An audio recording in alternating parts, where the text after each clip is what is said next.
Oke. Hai, kembali bersama Bang Bill, podcast Offside. Dan ini adalah momentum yang paling spesial buat saya secara pribadi, karena saya bersyukur bisa bertamu ke kedai Rains. Hujan berkah. Hujan berkah. Wah. Saya bersama Bang Baso Avandi. Sehat Bang? Siap, sehat. Aman? Alhamdulillah. Lama nggak berjumpa ya? Lama. Mulai dari Siap. COVID ya. Covid nggak? COVID berulang tahun, Ya. lewat dikit ketemu. Gitu. Waktu itu kita sempat sering ketemu gara-gara pemilu 2019. 2019. Anda pesertanya, saya penyelenggaranya. Tukang tilangnya. Ya, siap. Tapi bagus lah, waktu saya jadi penyelenggara, waktu beliau jadi pesertanya nggak ada banyak keributan yang beliau lakukan. Jadi steril. Tidak boleh ribut memang. Itu bagusnya berteman sama penyelenggara. Jadi bisa diingatin mana yang boleh, mana yang tidak boleh. Supaya tidak ditilang ya? Ya, bukan sebaliknya.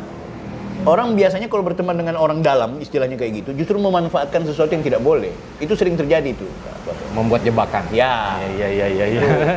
Potret yang tidak baik. Jadilah penyelenggara yang baik dan juga peserta yang baik. Saya nggak mau bahas soal itu. Bang, saya ini podcast Offside ini saya sering pakai buat banyak narasumber saya untuk membahas sesuatu yang keluar dari jalur. Nah, jadi malam ini Anti mainstream kita. Betul. Malam ini saya coba untuk Bang Baso ini untuk kita preteli banyak hal. Preteli mulai dari mana? Dari atas atau dari bawah nih? Oke, saya berada di kedai beliau. Ini kita yang punya ini, right? Ada beberapa orang. Ada beberapa Milik orang, bersama. tapi Bang Baso sering diam di sini, Iya. standby di sini. Luar biasa. Kedai tempat ini bertapa sebenarnya. tempat bertapa. Sudah berapa lama di sini bukanya? Belum sebulan kayaknya. Oh, belum sebulan. Tapi ini bukan endorse ya. Ini bukan, saya dipanggil ke sini bukan endorse-nya beliau. Tidak ada endorse-endorsean Tidak ada ya. endorse. Tapi memang betul kopinya nikmat sekali. Saya minum juga kalau gitu. Barakallah. Ini di daerah Mapanget, Kairagi 2. Teman-teman yang kepingin ngopi enak silahkan datang ke sini. Oke, saya mau manfaatkan Bang Baso Avandi untuk bincang-bincang banyak hal, dari persoalan yang sifatnya biasa-biasa menjadi luar biasa. Nah, yang paling menarik sebenarnya di lokasi ini saya lihat banyak sekali teman-teman dari kayaknya orang-orang Sulawesi Selatan. Orang Manado, asal Sulawesi Selatan. Asal Sulawesi Selatan. Aku suka ini bahasanya. Orang Manado, asal Sulawesi Selatan. Karena memang tidak ada juga orang orang murni asli itu kan tidak ada ya, Bang? Tidak ada orang murni asli. Ya, Semua kalau kita lihat KTP di mana dia berdomisili, Iya. pasti di situ KTP-nya muncul. Ada yang numpang lahir, ada yang numpang berusaha. Nah, tapi tetap penumpang. Tetap penumpang. Kita semua penumpang karena Allah yang ciptakan bumi, dititipkanlah kita jadi penumpang di buminya. Keren. Suatu saat kita akan turun atau suatu saat kita akan naik. Ya. Kita sudah lama di Sulawesi Utara atau memang hijrah ke sini itu bagaimana? Saya baru di Sulawesi Utara. Baru di Sulawesi Utara. Baru itu kurang lebih tahun 80-an sudah injakan kaki di Manado. Sebelumnya memang dari Sulawesi Selatan. Saya lahir di Sulawesi Selatan. Tepatnya di Saya di Sengkang. Sengkang. Ya, satu kabupaten kecil sebenarnya. Ya. Ya sekalipun kecil, saya bangga lahir di sana. Siap. Dan Manado juga kota kecil. Sekalipun Ya. kecil, saya juga bangga jadi orang Manado. Keren. Oke, teman-teman, perlu saya informasikan Bang Baso Avandi ini yang saya kenal waktu berjumpa dengan saya adalah beliau ini aktivis politik, aktivis Muslim Sulawesi Utara. Beliau juga kalau di paguyuban aktif di apa ya istilahnya yang kalau orang Sulawesi Selatan tuh KKSS. Ya. Aktif juga sih itu Bang ya. Aktif di KKSS. Sampai sekarang masuk di struktur kepengurusan. Kita lagi bangun perlahan sebenarnya. Oke. Bangun lagi perlahan. Kita mulai menggeliatkan wilayah kecil, wilayah kecamatan aja dulu. Oke. Mapanget dengan banyak Belum lama hal ini dilantik. Iya, belum lama. Kak Herianto. Belum sebulan. Belum sebulan. Belum sebulan. Ya, konsen pada gerakan-gerakan sosial dan kekeluargaan sebenarnya. Paguyubannya ya. Beberapa event yang tidak lepas kita, misalnya membantu korban bencana Aceh. Oh ya. Terus membantu Sulbar kemarin karena musibah. Manado yang baru saja Ya, kena Manado banjir juga, dan lain-lain turut berpartisipasi lah. Layaknya banyak paguyuban yang punya Ya. aktivitas sosial. Nah Bang, yang saya tahu juga dari Bang Baso Avandi ini adalah surveyor, punya lembaga survei Bang kemarin sebelum Ya. masuk sebagai peserta pemilunya. Betul. Awalnya saya sebagai pekerja di awalnya itu namanya LSI. Oke. Gabungan antara LSI-nya. Sebenarnya bukan gabungan karena dulunya satu memang. Ya. Denny JA sama Saiful Mujani itu Ya. satu. Namanya memang LSI. Ya. Nah, terus belakangan Bang Denny JA membangun dengan sebuah perusahaan Ya. PT akhirnya Lingkaran Survei Indonesia namanya. Terus Bang Kang Saiful Mujani tetap dengan LSI-nya yang akhirnya membuat lagi namanya Saiful Mujani Research Consulting. Ya. Nah, pisah lah. Nah, cikal bakal lembaga survei sebenarnya awal-awal kita terlibat, lalu kemudian resign dari situ, pindah ke namanya JSI, Jaringan Suara Indonesia. Jadi nggak kedua nasab dari dua tokoh tadi yang Ya. sebelumnya bareng-bareng kan? Satu Nah, setelah keduanya kemudian pisah.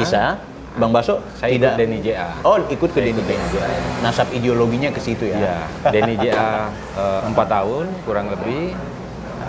Saya berpindah ke bikin kantor baru namanya Jaringan Suara Indonesia dengan teman-teman. Itu di yang Manado? akhirnya juga di Jakarta. Di Jakarta.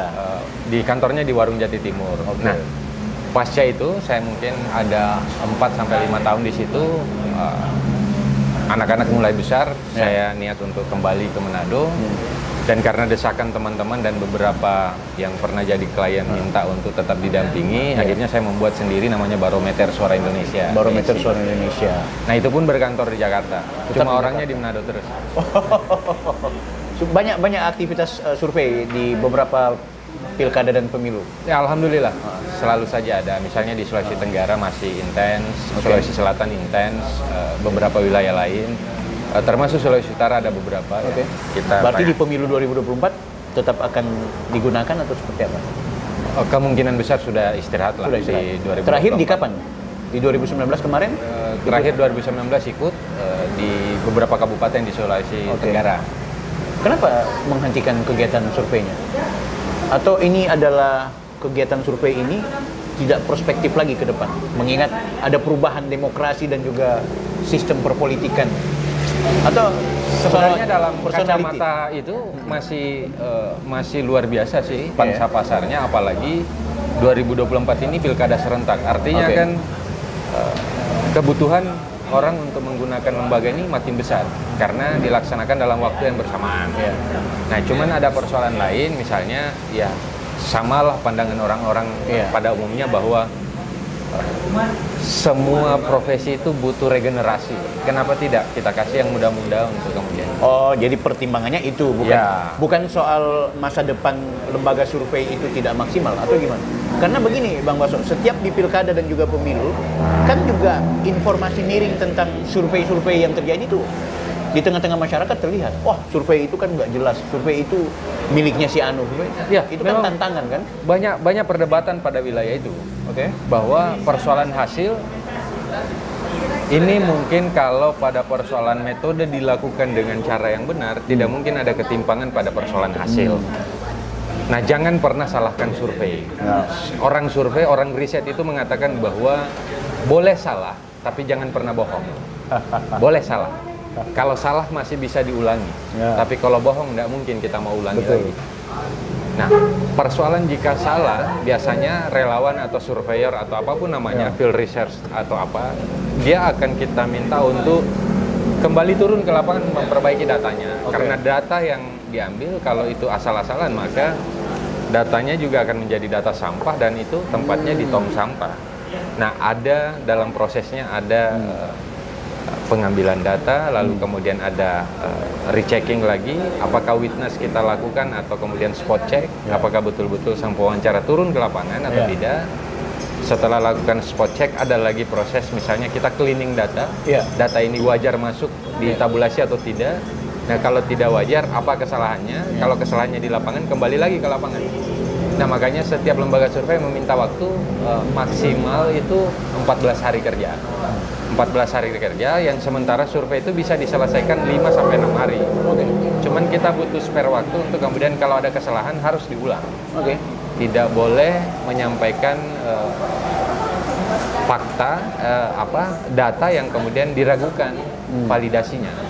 Nah, kalau aku mau tanya soal perjalanan di pengelolaan lembaga survei ini, apa yang paling buruk sekali diterima di saat Anda mengelola lembaga survei, apalagi bekerja sama dengan yang paling buruk sebenarnya adalah kebohongan. Kita tidak boleh bohong. Oke. Nah, itu sangat fatal ketika ada surveyor misalnya yang melakukan proses kecurangan dalam melakukan pengambilan data. Tapi surveyor ini kan direkrut oleh perusahaannya Bang Baso kan? Direkrut oleh kita. Direkrut, model perekrutannya biasa, standar. Yang penting dia paham tentang kuesioner, paham tentang kerja lapangan, dan kita anggap kejujurannya masih bisa dipegang. Nah, di lapangan kan? Di lapangan siapa yang tahu? Godaan-godaan datang. Tiba-tiba dia datang ngopi misalnya, dia selesaikan kuesioner di warung kopi, ini agak repot nih. Nah, pada saat cleaning data kita temukan yang begini. Nah, mau tidak mau harus ganti surveyor, yang kemudian kita kasih kuesioner baru, silakan turun, ambil data baru. Nah, yang paling pahit lainnya misalnya, ya biasalah kerja pada wilayah-wilayah manapun punya punya resiko yang kemudian memungkinkan untuk kemudian kecewa, pasti kecewa, ya menyandarkan sesuatu harapan ke orang ini kan luar biasa. Tapi bagaimana kepercayaan itu tetap ada di kita, ya kita tetap mempertahankan itu. Artinya ini nggak diragukan apa yang disampaikan oleh Bang Baso Afandi terkait lembaga survei. Memang beliau pakarnya gitu. Kita bergeser Bang. Geser kemana lagi? Dari lembaga dari soal lembaga survei ini, kita mau bergeser soal tadi kembali ke soal identitas. Ya kan? Ini jujur podcast ini kita sedang mengambil gambar. Kita sedang mendapat informasi di Jakarta, Mabes Polri kalau nggak salah ya, terjadi penembakan terhadap atau serangan teror yang dilakukan oleh warga teroris lah kita sebut.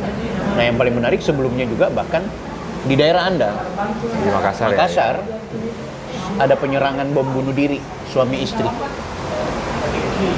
Ini bukan isu yang biasa, tapi perlu untuk kita bahas. Kenapa saya maksud membahas? Saya mau bahas dari perspektif begini. Bagaimana orang Manado yang Bang Baso istilahkan tadi, orang Manado yang kebetulan dari Makassar membaca fenomena ini. Kita nggak mau bongkar soal rahasia jaringan teroris, tapi saya mau mengetahui. Saya jujur, sampai dengan detik ini, Manado kok aman dari terorisme, dari tindakan kelompok-kelompok ekstremis atau kelompok radikal. Ya kan? Di kota-kota besar lainnya, sudah hampir di seluruh Indonesia ini, kita mendengar informasi jaringan-jaringan teroris itu ada. Apakah Manado ini memang steril atau seperti apa, saya nggak tahu. Nah, yang kedua yang jadi pertanyaan, sebenarnya Makassar ini apa? Ya kan? Makassar ini bagaimana dalam pandangan Bang Baso Afandi, supaya ini juga bisa teman-teman ketahui. Ya, sekali lagi kita nggak mau bongkar soal jaringan terorisnya, tapi yang kita mau ketahui adalah soal kenapa fenomena ini muncul. Ya kan? Apa karena ada kontestasi politik, padahal pilkada baru selesai? Apa karena Kapolri-nya mungkin orang yang tidak seperti biasanya, identitas agamanya? Saya nggak tahu. Nah, Bang Baso Afandi ini kan juga pasti punya kemampuan membaca fenomena politik, ya kan? Baik politik praktis maupun dalam konteks kehidupan sosial. Apa Bang Baso punya pikiran terkait ini? Dan ini mungkin pesan buat masyarakat Manado, Sulawesi Utara dari mewakili generasi Makassar. Saya sebenarnya malas untuk bahas teroris, malas untuk membahas bom dan lain-lain, karena ketika kita bahas sang teroris ini jadi besar kepala, saya dibicarakan dan lain-lain. Tapi karena ini ada hal yang tertentu, saya pengen memulai dari keterkaitan Manado, Makassar atau Sulsel dan Sulawesi Utara.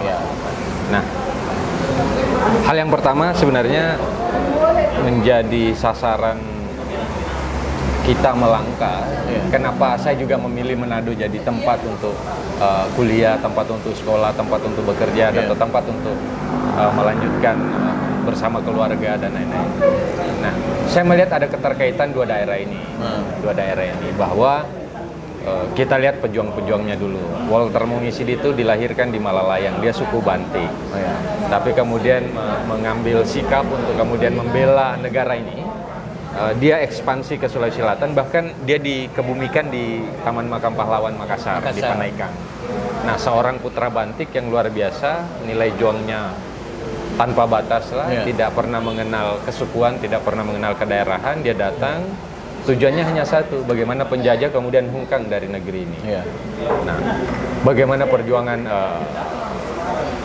pendaratan Worang misalnya di sini yang diikuti dengan beberapa pengikutnya, juga ada yang dari Makassar dan lain-lain. Dua daerah yang berada di satu daratan, satu di ujung atas, satu di ujung bawah.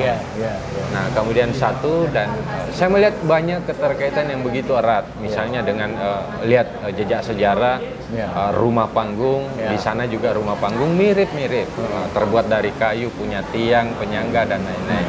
Lalu kemudian banyak hal tentang pergaulan.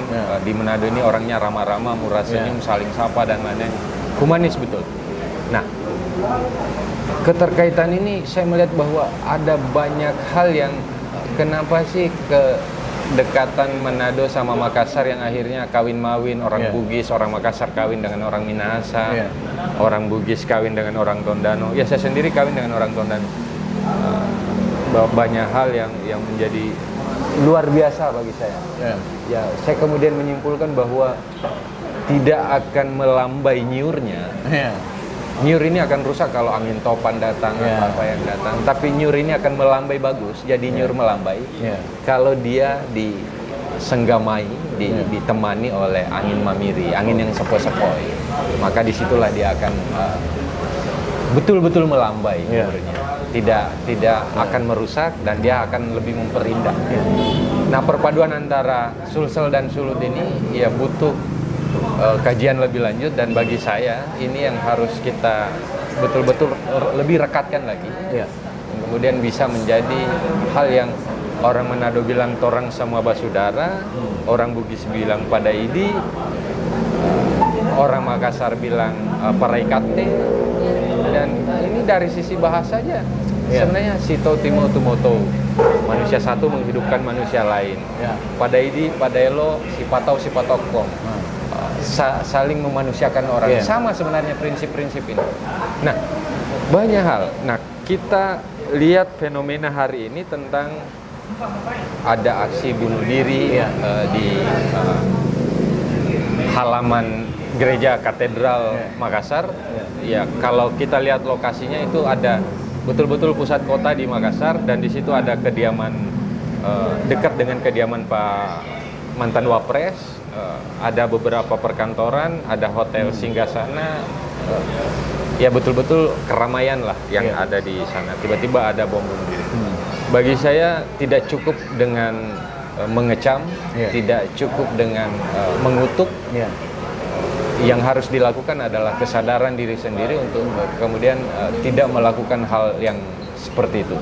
Karena bagi saya, dan ya mungkin bagi teman-teman juga, bagi Habib juga mungkin, bahwa bom bunuh diri ini tidak ada agama satupun yang mengajarkan bahwa itu layak, itu pantas dilakukan. Bom bunuh diri, bunuh dirinya aja dilarang, apalagi dengan disertai dengan bom. Nah,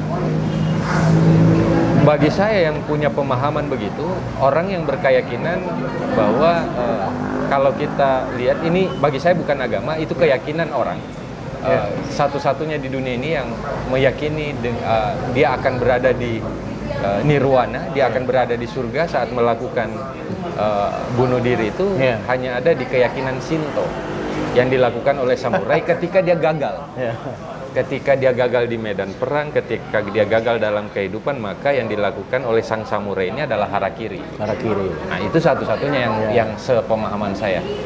Namun kalau orang yang mengaku Islam melakukan bunuh diri, bagi saya dia bukan Muslim, dia bukan Islam, dan bahkan dia orang yang tidak punya nabi, tidak punya panutan, karena tidak ada satu nabi pun yang dalam proses sejarah ini melakukan proses bunuh diri untuk masuk surga. Nah, kalau ingin masuk surga dengan jalan bom bunuh diri, nah kita harus telusuri siapa gurunya. Kalau gurunya memerintahkan dia, mengajarkan dia tentang bunuh diri masuk surga, kenapa tidak gurunya aja yang bunuh diri duluan? Kan ini aneh. Ya, Oke, tidak ada tapi satupun yang dalam membenarkan. konteks itu saya mau tanya soal apakah di Makassar itu ada potensi memang kelompok-kelompok yang kemudian memahami agama secara sempit itu sudah sejak awal atau gimana? Secara antropologi atau secara sosiologis orang-orang Makassar belajar agama seperti apa? Kebanyakan. Saya tidak setahu melihat. saya banyak orang-orang hebat dari Makassar. Ya, saya tidak melihat ada pemahaman sempit di Sulsel Iya. tentang agama, lalu kemudian membenarkan semacam gerakan bunuh diri dan lain-lain. Nah, saya justru melihat Sulsel adalah wilayah yang sangat agamis, bahkan di sana ada pusat pesantren Asadia, Iya. pusat pesantren DDI Mangkoso, Iya. dan pesantren-pesantren terpusat di sana. Dan belum ada satupun yang kemudian dilakukan oleh mereka santri-santrinya atau alumni-alumninya di sana. Nah, saya melihat bahwa pelaku yang kemarin dengan referensi yang saya baca, yang saya tonton dan lain-lain, saya melihat bahwa ini pernah di Filipina, pelakunya pernah di Filipina, lalu kemudian dua orang ini adalah pengantin baru. Iya. Saya mengklasifikasi bahwa yang melakukan bom bunuh diri ini, kalau dia bukan gila, dia stres karena desakan kehidupan di zaman saat ini. Nah, kalau dilihat dari kacamata politik, saya pikir jauh ya dalam pemahaman saya tentang apakah ini ada kaitan dengan politik dan lain-lain. Iya. Apakah pesanan dan lain-lain, mungkin ini ranahnya institusi Polri lah untuk kemudian meneliti lebih jauh lagi apakah betul ada tendensi ke sana atau tidak. Nah, tapi pada persoalan-persoalan lainnya, ya fenomena-fenomena sosial, keterdesakan hidup, stres dan lain-lain ini mungkin butuh dikomunikasikan lagi, diinikan lagi dengan apakah psikolog tentang sebenarnya sejauh mana sih pengaruh tekanan hidup saat ini dengan fenomena bunuh diri ini, bom bunuh diri. Nah, karena Bang Baso ini orang di politik, saya mau dapat informasi juga. Ini ujung-ujungnya keterkaitannya dengan soal peristiwa terorisme.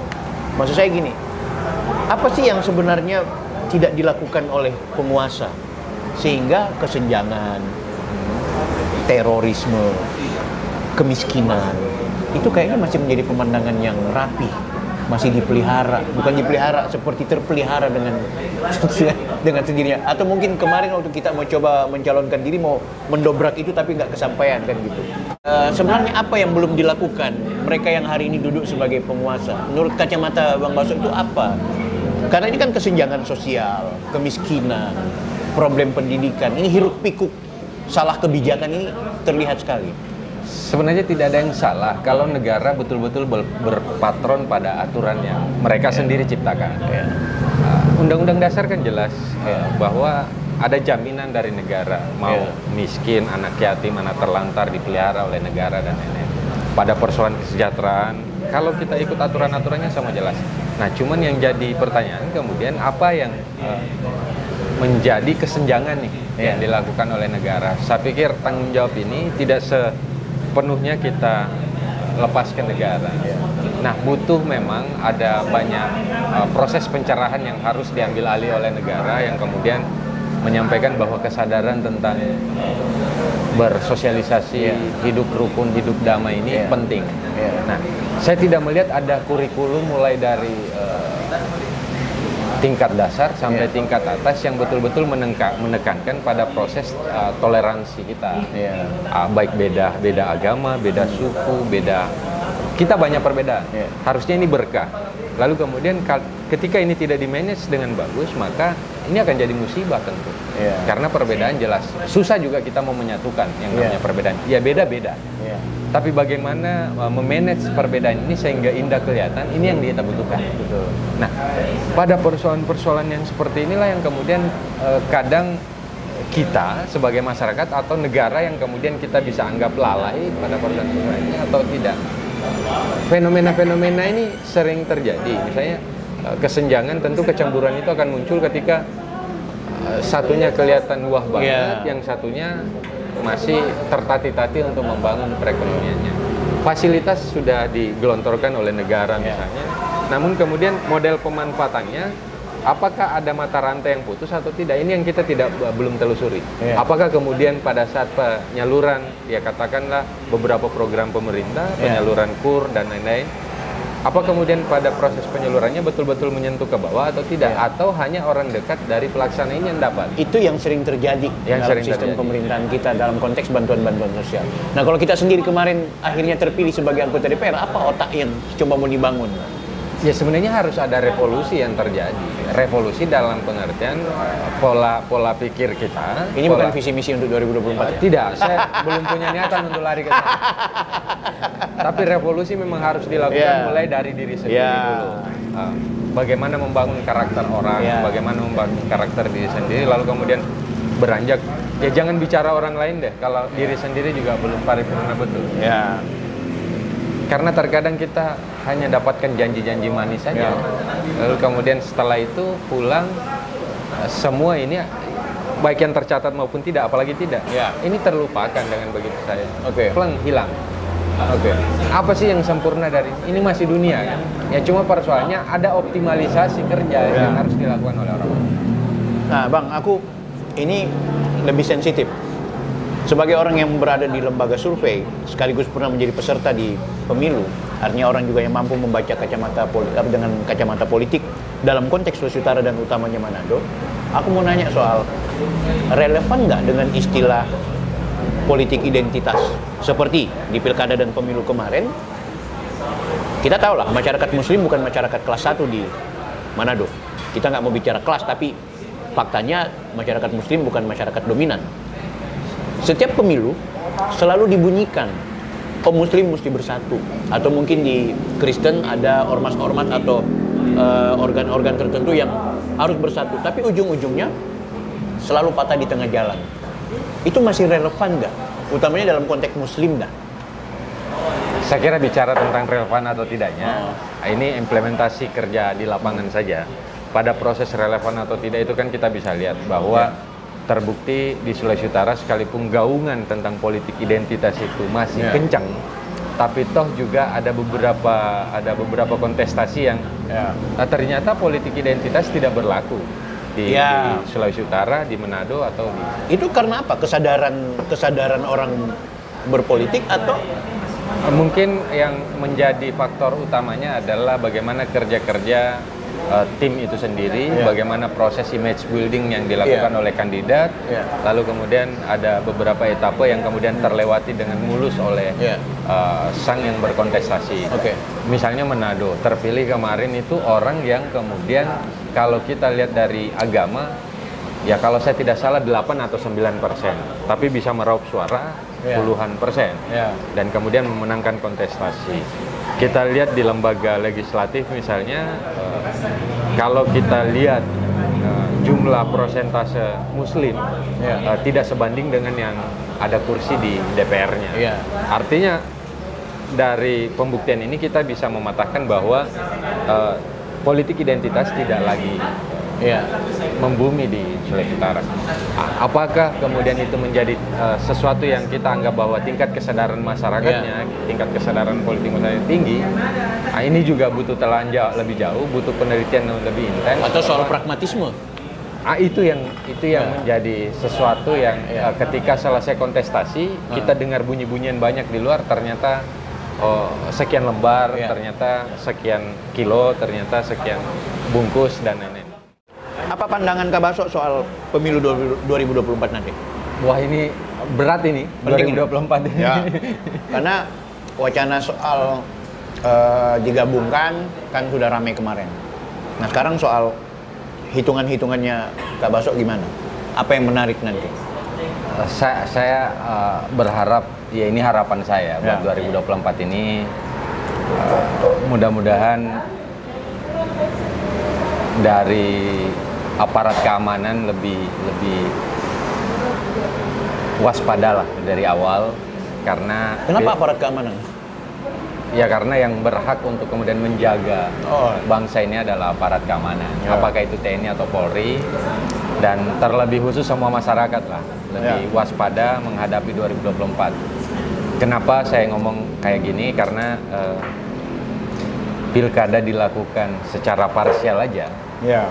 eh, tragedi misalnya bakar ban dan lain-lain itu terjadi di daerah. Apalagi jika dilakukan serentak. Ini banyak kontestasi yang dilakukan. Mulai dari pemilihan pimpinan daerah, kabupaten kota, terus provinsi, negara, presiden, lalu kemudian legislatif. Ini serentak akan dilakukan di 2024. Kemarin kita sudah test case, misalnya ada pilkada serentak dilakukan, misalnya pemilihan legislatif yang luar biasa dilakukan bersamaan dengan pilpres. Yang terjadi berapa banyak pelaksana yang sakit dan berasa sekali itu memang. Ya, kehilangan nyawa dan lain-lain. Ini kerja-kerja yang under pressure ini luar biasa, tidak tidur dan lain-lain. Nah, orang ketika capek, ketika lelah, lupa makan, lapar, biasanya ada hal-hal yang di luar dari niatnya kemudian bisa terjadi. Kepancing emosi sedikit, langsung meluap, dan tanggapan orang pun yang karena sama-sama lapar, sama-sama capek, akhirnya sambut menyambut bahwa kekacauan yang tidak diminta oleh yang ribut ini kan kemudian muncul tanpa kemudian diskenariokan oleh mereka sendiri. Artinya sesuatu yang muncul secara spontanitas yang kemudian mengganggu semua sektor lah. Nah, kalau ini terjadi, maka ya kita bisa membayangkan negara ini kayak apa nantinya. Nah, kalau dalam konteks ekstra. Kalau dalam konteks peserta gimana, Kak? Jadi gini, mereka yang kemarin, mereka ini termasuk kita lah. Di 2019 kemarin yang sempat gagal, apakah punya bacaan di 2024 nanti punya potensi untuk mewarnai lagi, atau begitu juga dengan mereka yang sekarang sudah duduk, apakah dengan percaya diri merasa bahwa 2019 dan 2024 hal yang kurang lebih sama aja, pasti mereka bisa merajai lagi, atau apa warna yang menurut Kak Baso ini? Saya sendiri belum ada niat lagi untuk masuk dalam kontestasi ini. Tapi kalau lihat peluang sebenarnya, justru 2024 ini sangat berpeluang bagi siapapun, apakah itu newcomers atau incumbent. Ini sangat peluang karena pertama, peserta kontestasi ini terbatas dalam pengertian, ya kalau kita lihat hari ini kan ketika dia sudah nyalon DPR, jadi dia nyalon lagi ke eksekutif, dan rata-rata hampir semua daerah, hampir semua daerah yang jadi itu orang dari legislatif, terus nyebrang ke eksekutif, lalu kemudian terpilih dan jadi. Nah, ini kan terhapus bahwa saingan untuk yang kuat-kuat kemudian menjadi mengecil. Nah, ketika saingan mengecil, maka teori pasarnya kan peluangnya makin besar. Nah, dengan dilakukannya serentak pula bahwa konsentrasi orang untuk saling bantu di satu daerah ini kan kecil lagi. Bahwa betul-betul dia akan jadi karena kemampuan dirinya, karena kesiapan dirinya. Ya, kesiapan ini kan dinilai dari beberapa faktor. Ya, kesiapan secara jasmani, rohani, kesiapan fisik, kesiapan materi, dan lain-lain. Nah, proses demi proses bisa dilewati dengan lancar selama aturan-aturan yang dibuat betul-betul dipatuhi. Karena terkadang kan politik ini orang politik itu cuma menakuti dua aturan hukum sebenarnya, merokok di pom bensin sama menggunakan alas kaki di masjid. Selain itu bisa dilanggar, dan rata-rata itu terjadi. Ini tantangan buat saya di bawah. Pemain politik itu rata-rata melanggar. Itu kerepotannya kami di penyelenggara adalah soal memvonis orang melanggar dan tidak itu. Yang repot di penyelenggara biasanya, karena penyelenggara mengenal semua yang ikut dalam kompetisi itu kan. Bisa saja, bisa juga tidak mungkin. Ini perlu ada evaluasi kayak buat penyelenggara. Oke, Bang, benar-benar nggak ada niat di 2024. Belum ada. Walaupun ada, saya berharap jangan bilang dah, karena saya masih Bawaslu. Belum ada niat sama sekali. Jadi repot kita nanti. Oke, perbincangan ini memang setidaknya meski kita agak kesana kemari, tapi aku mau ngambil satu benang merah. Sebenarnya Bang Baso Avandi ini ingin memberikan informasi kepada kita semua Yang pertama soal optimisme. Misalnya kita yang orang luar tinggal di, bukan orang luar ya, orang perantauan yang tinggal di Manado, ya kan? Ini juga harus mengakui bahwa kita adalah orang Manado yang kebetulan asalnya dari titik tertentu. Kemudian yang kedua soal beliau memberikan pengajaran buat kita bahwa dalam konteks survei ternyata juga masih relevan ke depan, masih dipakai walaupun karena gini Bang, jujur saya kemarin tuh di pilkada tuh agak ribut soal survei itu. Apalagi orang kan netizen ini paling suka itu membuli-buli lawannya lewat survei ini mengatakan A padahal enggak. Nah, itu kan ya, biasanya memang kalau surveyornya partisan. Ya, itu. Soal kredibilitasnya lembaga survei kan saya pikir itu hal yang berbeda. Nah, Bang Masuk, kayaknya kita coba di penghujung segmen ini barangkali juga saya mau minta ditegaskan lagi soal bagaimana percaya diri sebagai orang yang berasal dari daerah lain kemudian berkiprah di daerah yang bukan asalnya gitu. Apakah ini kan kalau bicara dalam demokratis itu biasa-biasa saja, tapi apakah ini bisa membuat kita semua tetap percaya diri? Karena saya masih ragu terhadap demokrasi itu. Kadang-kadang ada macam begini lah. Ini lebih ngeri nih. Kenapa orang melarang membangun rumah ibadah kelompok tertentu? Saya melihat kebanyakan itu soal relasi mayoritas minoritas. Ya. Misalnya begini, saya yakin orang-orang yang rumah ibadahnya dibangun tapi mereka adalah kelompok mayoritas itu jarang sekali dihalangi oleh kelompok minoritas. Sebaliknya, rumah ibadah yang dibangun oleh kelompok minoritas selalu mendapat resistensi dari kelompok mayoritas. Nah, ini bagaimana ya, situasi-situasi begini kan cukup mengerikan. Bahwa soal administrasi itu nggak ada suratnya atau ada syarat dan rukun yang tidak terpenuhi sehingga tidak boleh membangun, itu kamuflase. Menurutku ini soal mayoritas minoritas. Benar nggak itu hal seperti itu? Saya minum dulu kalau bicara mayoritas minoritas ini. Ya, ini jelek istilah mayoritas minoritas, tapi itu fakta. Ya. Pertama, saya ingin katakan bahwa istilah rantau, perantau, sebenarnya ini istilah yang dibangun oleh pendahulu kita. Ya, bagi saya tidak ada istilah rantau, tidak ada istilah perantau. Ketika kita punya prinsip di mana langit kujunjung, di situ bumi kupijak. Nah, istilah rantau sebenarnya tidak, ya aku ciptakan kalian di muka bumi, tidak pernah menyebut daerahnya, apanya dan lain-lain. Nah, bagi saya tidak ada istilah rantau dan tidak mau menggunakan kata perantau. Ya, saya merasa bahwa di mana saya orang di situ. Di mana saya berdiri, saya orang situ. Ya, ketika saya ada di Manado, saya orang Manado. Tidak ada satu orang pun yang harus mengklaim bahwa dia orang sana, bahwa saya asli Manado. Tapi punya pengalaman dapat tendensi itu nggak selama di Manado? Ya, alhamdulillah. Saya selama pergaulan kita bagus, bertetangga baik. Anda Muslim, Anda Sulawesi Selatan. Tetangga saya Kristen, dua-duanya kiri kanan Kristen. Saya enjoy aja hidup, tidak pernah ada tekanan, tidak pernah. Bahkan kalau perlu kita tukar-tukaran lauk setiap pagi sore, ya kita komunikasi bagus.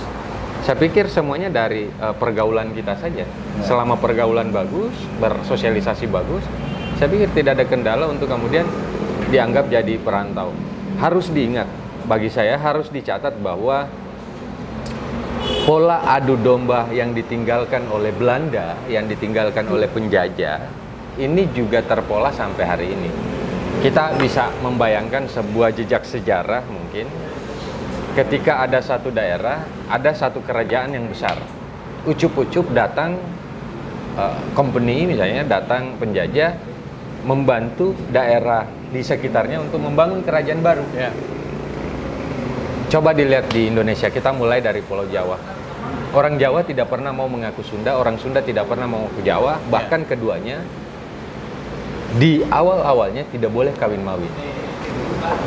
Orang Bugis diselisihkan dengan orang Makassar. Ada kerajaan di Bugis, Bone, ada kerajaan di Makassar. Diadu domba juga oleh Belanda.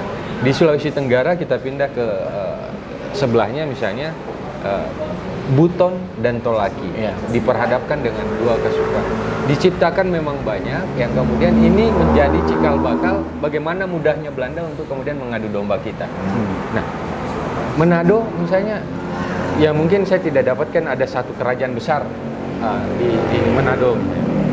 Tapi bicara tentang Sulawesi Utara, kita ngambil contoh kecil misalnya di wilayah Bolmut, Kaidipang, Bolangitang, Ya. selalu diperhadapkan. Saya bukan Bolangitang, saya Kaidipang. Saya Kaidipang, bukan Bolangitang. Ini jejak sejarah yang ditinggalkan Belanda yang memang kita pengen diadu domba dari dulu. Nah, kalau ada hari ini orang yang suka adu domba, berarti itu bermental penjajah. Bagi saya, tidak wajar dia hidup di bumi yang damai ini kalau dia mental penjajah. Setiap ajaran agama, setiap orang yang punya nabi, nabinya pasti menyampaikan sebuah kebaikan. Iya. Di Kristen kita mengenal 10 hukum Tuhan, di Islam juga kita dilarang mencuri, dilarang memperkosa, dilarang mabuk, dan lain-lain. Apa yang salah dengan agama? Orangnya yang salah. Nah, kalau dalam konteks-konteks lain yang kemudian kita, apa sih enaknya untuk hidup? Enaklah kita hidup. Beda itu kita bisa melihat apa bedanya kita dengan dia, dan kemudian itulah yang membuat kita berkompetisi. Ketika dalam pasar ini semua jual lombok, katakan jual rica. Ya orang akan mengatakan bahwa itu pasar rica. Kalau mau beli lombok datang ke sana. Oke. Tidak mungkin kita dapatkan barang lain di sana. Indahnya di mana? Oke. Kemudahan iya ada. Kalau kita mau cari barang sesuatu yang spesifik, kita datang ke sana. Tapi kalau kita mau paripurna, kita datang ke pasar tradisional yang menjual semuanya. Oke. Di situ beda-beda. Kebutuhan kita apa? Manusia tidak punya satu kebutuhan saja. Manusia punya banyak kebutuhan. Nah, kalau contoh-contoh seperti itu kita terapkan dalam kehidupan, saya pikir aman-aman saja. Anda kalah di pemilu kemarin bukan karena Anda minoritas? Saya tidak pernah merasa diri minoritas. Saya tidak mengklaim diri minoritas mayoritas. Ya selama kita mampu untuk bergaul, bersosialisasi, saya pikir tidak ada istilah mayoritas minoritas. Oke. Ya kita semua rasakan. Saya tidak pernah merasa minoritas di kalangan tetangga-tetangga saya yang Kristen, sementara saya Muslim. Oke. Bahkan mereka yang Kristen membantu saya ketika terjadi kesusahan, begitu pun sebaliknya. Ya COVID inilah contoh misalnya, ketika terjadi pandemik, sebenarnya kita diuji oleh Allah. Sampai di mana kepekaan kita sebagai orang yang memang dicipta sebagai insan sosial, Ya. lalu kemudian merespon, ini cobaan yang didatangkan bahwa ya sejauh mana kita mampu bersosialisasi, mampu kemudian bergaul dan lain-lain. Mampukah kita melihat secara dalam, secara detail apa yang menjadi kesusahan orang? Iya. Nah, kalau semua punya prinsip itu, saya pikir aman-aman saja. Tidak ada yang menjadi sesuatu yang Ya. butuh kita pikirkan secara ekstra, yang membuat kita buntu, stres, gila. Lalu kemudian ujung-ujungnya ya bunuh diri karena keputusasaan. Ya. Sudah terjebak, sudah tersudutkan, sudah macam-macam fenomena hidup yang kemudian membuat kita terdesak untuk, wah, saya tidak mampu menyelesaikan masalah ini. Akhirnya yang jadi solusinya adalah saya akhiri hidup ini. Oke. Dengan cara saya tidak mau mati sendiri, saya tidak mau konyol, saya melibatkan orang lain. Ini kan dosa besar. Ya. Jangan pernah bermimpi mencium bau surga kalau diri Anda pun Anda tidak sayang. Kalau diri Anda tidak sayang, berarti Anda pula tidak menyayangi orang lain. Di mana rasa sayang kalau diri sendiri tidak kita sayang? Kalau membunuh diri itu sayangnya di mana? Ya. Tidak ada rasa sayang sedikit pun dalam diri.